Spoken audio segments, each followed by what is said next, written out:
My husband, Charles, told me he wants to marry the woman he's been seeing and asked for a divorce. He didn't want to bother with splitting our things, just wanted me to leave quickly. Sharon, his new girlfriend, seemed to enjoy seeing me upset. Donald, our friend, is also leaving because he's in love with a woman he met at a bar. They both don't want to live with me anymore. I agreed to leave as they wished, but before I go, I want to speak my mind. My name is Joy Lynn, and I'm 50 years old. Life hasn't always been joyful for me, despite my name. But now, I've found happiness, and I can laugh at the past. Let me tell you about when I was 35, about to celebrate my 10th wedding anniversary with Charles. We didn't have any children, and it was painful to hear people ask us why or tell us how wonderful kids are. Charles and I didn't talk much anymore. His job had gotten busier after a promotion, and he was traveling a lot. I was busy with work too, so we hardly spent time together. Maybe that's why we never had children. I used to think that whether we had kids or not didn't really matter much in a marriage. Then one day, our family unexpectedly grew, but not in the way we hoped. Instead of a baby, it was Charles' parents who seemed like they came straight from hell. Apparently, ever since we got married, they'd been pressuring Charles to let them live with us. Charles thought it might be easier to just give in rather than keep saying no. He thought it was a rational decision, even though I didn't agree. He argued that since I was hardly ever home, it wouldn't bother me much. But I had issues with his parents even before we lived together. They were always asking when we have kids, which made me uncomfortable. Sharon, Charles' new girlfriend, was also pushing for more children every time we saw her. Living with Charles' parents was a stomach-churning experience. I had only given birth to Charles, so it was quite unsettling. I had imagined it would be difficult, but it turned out even worse than I expected. Donald solemnly declared that they wouldn't provide any pension or living expenses. Sharon seemed pleased with this arrangement. I was confused. Charles also agreed, saying we could manage without financial support since we both worked. I never had many complaints about Charles before, but now I felt dissatisfied. I used to think a husband who was calm and hardworking was enough. Living with Charles' parents made me realize why they wanted to stay with us. Donald often went out at night, claiming he was meeting friends for drinks. But then, I found a point card from a nightclub and a business card with Nancy written on it in the laundry. It seemed there were different types of bars involved. This was clearly a service industry that directly satisfies a man's desires. Donald seemed to have a liking for Nancy. I couldn't believe he had so much energy at his age. I meant this in a negative way. No wonder he couldn't provide us with living expenses. He was probably spending it on Nancy. On the other hand, Sharon started harassing me gradually. She was cunning and made the harassment worse. It got to a point where I didn't even notice it at first. Initially, I thought she was being kind. I could have handled it if it was just about how I did laundry or cooked. But Sharon started calling me by Charles' ex-girlfriend's name. She would apologize, saying she remembered her because she was Charles's first girlfriend, whom he introduced to Sharon. At first, I thought maybe Sharon's age was causing her to make mistakes. But as it continued, I realized something was off. Every time I took a shower, the bathroom was dirty. I initially thought it was Charles or someone else, but since nobody complained about it being dirty, it had to be Sharon who used it before me. There were other instances too, like when Sharon mistakenly thought everyone had already bathed on a snowy day and unplugged the bathtub, leaving me to shower in freezing cold water. She also once took my favorite necklace from the closet without asking and then lost it. Each time, Sharon would say she didn't do it on purpose, she just wasn't thinking, and she apologized. While it's possible to accidentally shower or call someone by the wrong name, taking jewelry without permission is not something that can be brushed off as a mere oversight. I started to suspect that Sharon's behavior towards me was intentional harassment when I saw her angrily sitting at the dining table, complaining that dinner was late because I came home late. It dawned on me that this was indeed harassment, albeit subtle. I realized Sharon hadn't done any housework since she arrived. She threw her socks inside out into the laundry and tossed bottles into the trash without removing the labels, creating small inconveniences each time. She complained if meals were late or if the sheets were messy, and sometimes she even threw things around. I finally understood that our home was disrupted by the arrival of not one, but two babies, both big and delightfully stubborn. Exhausted from my job as a caregiver, all I wanted was to escape this situation and go to bed, so I silently tolerated Sharon's behavior. I didn't have the energy to argue with anyone. When I returned home, I just wanted to rest as quickly as possible, even if it was just for a moment. While I was too tired to notice at first, it seemed Sharon knew about Donald's nighttime outings. When an actress named Nancy appeared on TV, Sharon persistently asked Donald if he liked girls like her. Donald looked pale after that incident.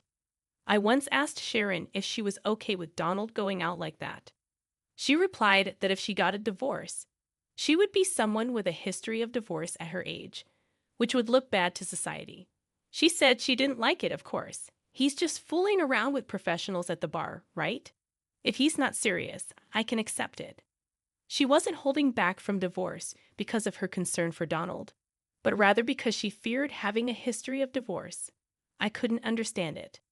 Turning a blind eye to infidelity must be causing her significant internal stress. Sharon's outlet for that stress was harassing me. By harassing me, she could vent her stress and avoid doing housework. It was like killing two birds with one stone.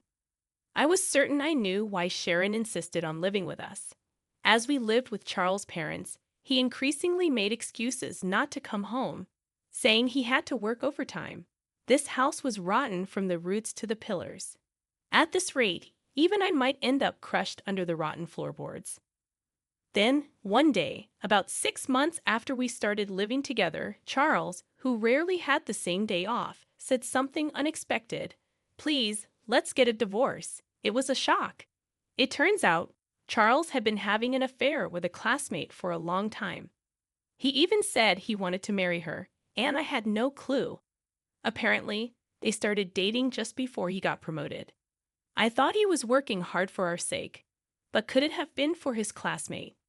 Was it my fault for not paying attention to Charles' behavior? Using my exhaustion as an excuse, I thought affairs only happened on TV or to people like Donald.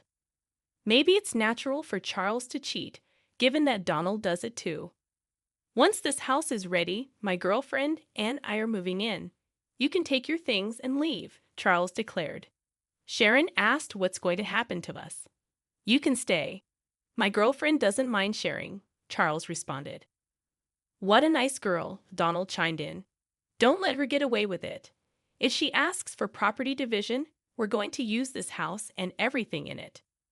"Yeah, she's a really good girl, especially if she's cuter than Joy Len," Sharon added, giving Donald a look as if to say, "There you go again with women." Charles and Donald just laughed. "These people are hopeless," I replied. "All right, I'm fine with the divorce. There's a memorial ceremony in Atlanta soon, right? Can you wait until then?" Charles scoffed. "Planning on enjoying the feast at the memorial ceremony, are you? How pathetic. There's no way I'm taking the woman who's divorcing me. Just leave already." I shot back. "Who's the pathetic one here? Who cares about the food?" Despite everything, Sharon and I, the only women in the room, both cheated on, couldn't seem to get along. No, I was planning to move out on that day. Going back home is a bit embarrassing since I was cheated on. Finding a place and handling the paperwork takes time. I thought it would work out around then, I explained. Charles, not Sharon, replied condescendingly. "If that's the case, fine." Cheating and then acting all high and mighty. Don't underestimate me. I'll destroy everything. A week passed, and the long-awaited day of revenge finally arrived. That day, my parents-in-law and Charles left the house early in the morning to attend a memorial ceremony in Atlanta, planning to return by evening.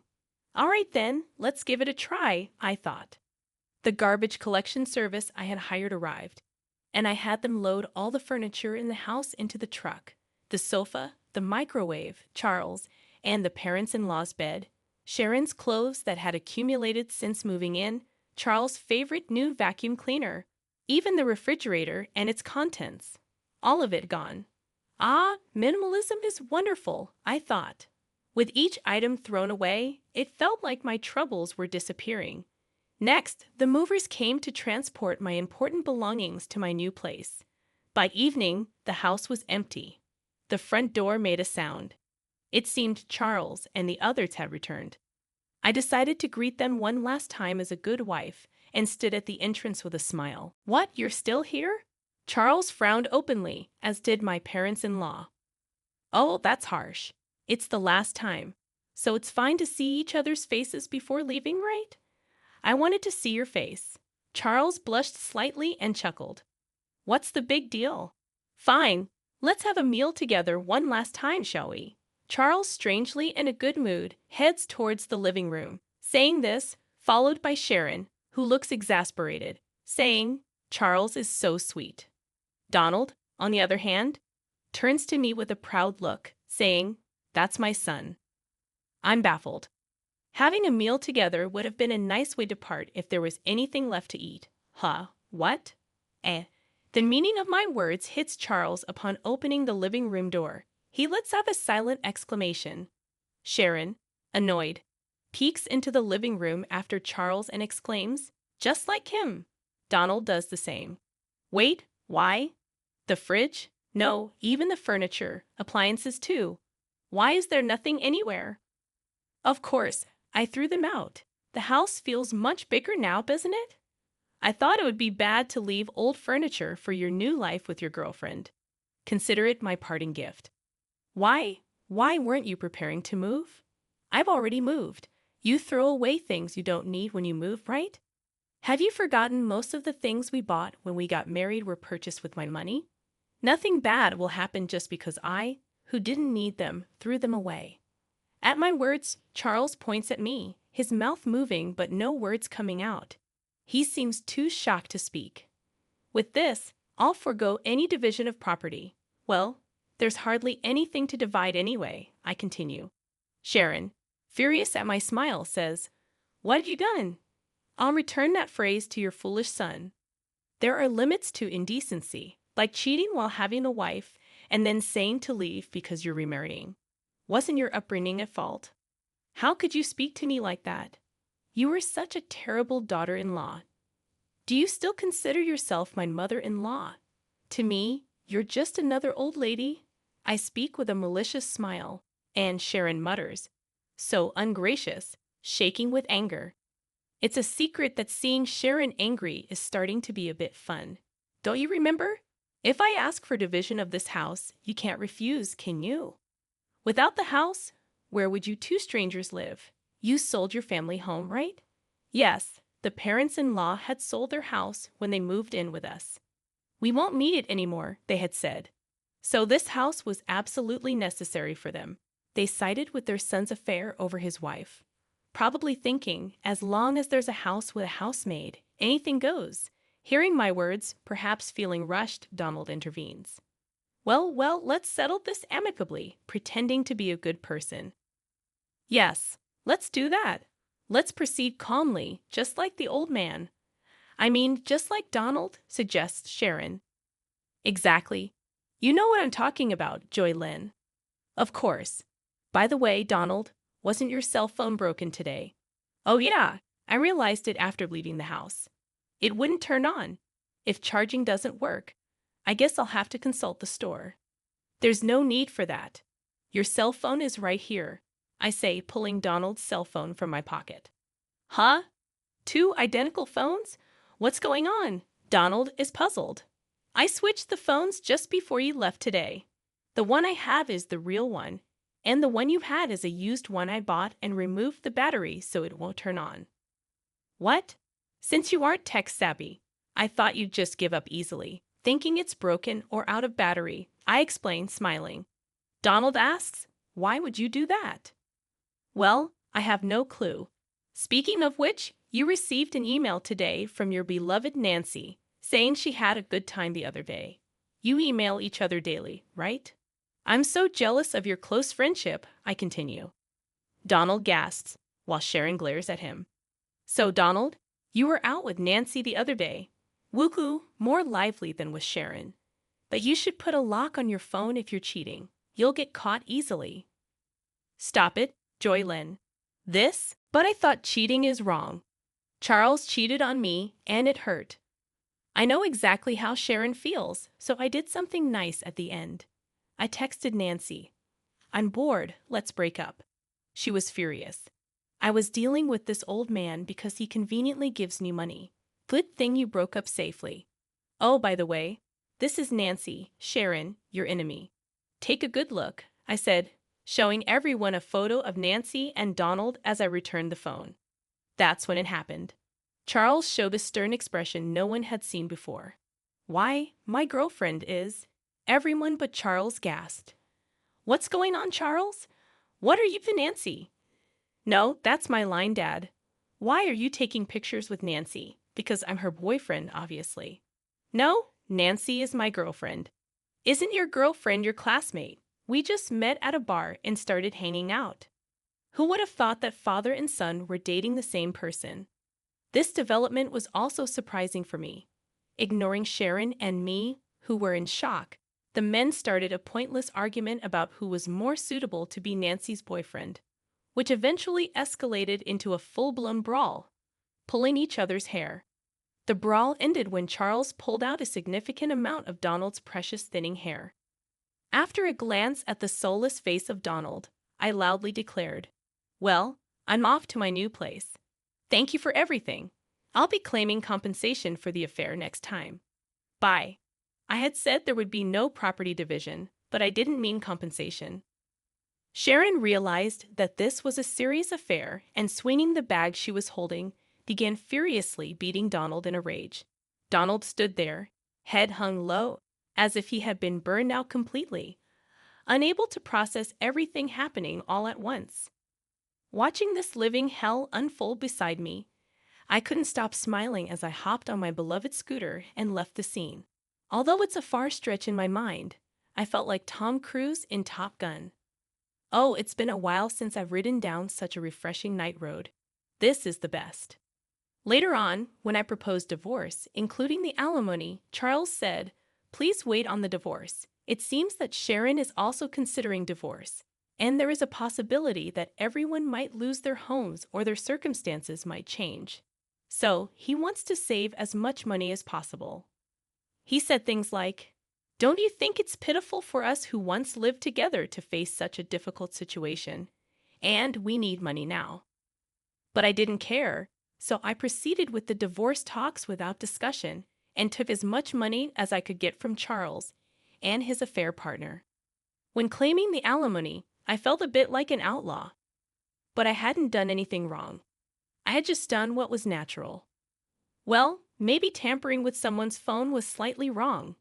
In the end, around the same time as our divorce, it seemed that Sharon also divorced Donald. Apparently, Donald and Nancy's affair had been going on for over 5 years, and Sharon couldn't forgive that they had a relationship in private as well. I don't quite understand why bar hopping is forgivable, but private relationships aren't. I thought there are various forms of marriage. Well, in the end, we're not married anymore. Anyway, Donald was sued for alimony by Sharon, and Charles was sued for alimony by me. So the saying blood will out held true, and the in-laws are now all scattered. Sharon, having been cheated on by Donald, seemed to have grown to despise men in general, including Charles, who had abandoned me in a similar manner. As a result, Charles and Sharon, after the divorce, are slowly becoming distant, though they do have minimal conversations. Donald, jobless, turned to Charles for help but was rejected, as Charles himself was barely scraping by. Charles is juggling multiple jobs, while Sharon, who had been a housewife since her early marriage, is experiencing work for the first time with a part-time job. Donald became a part-time worker, living in a cheap hotel. Charles, eager to marry Nancy, learned that she wasn't interested. Nancy saw both Charles and Donald as mere extensions of her bar work, as convenient sources of money. It turned out that Nancy had other men besides Charles in the same capacity. Charles, having been classmates with her, mistook her for being serious and believed she was his destiny.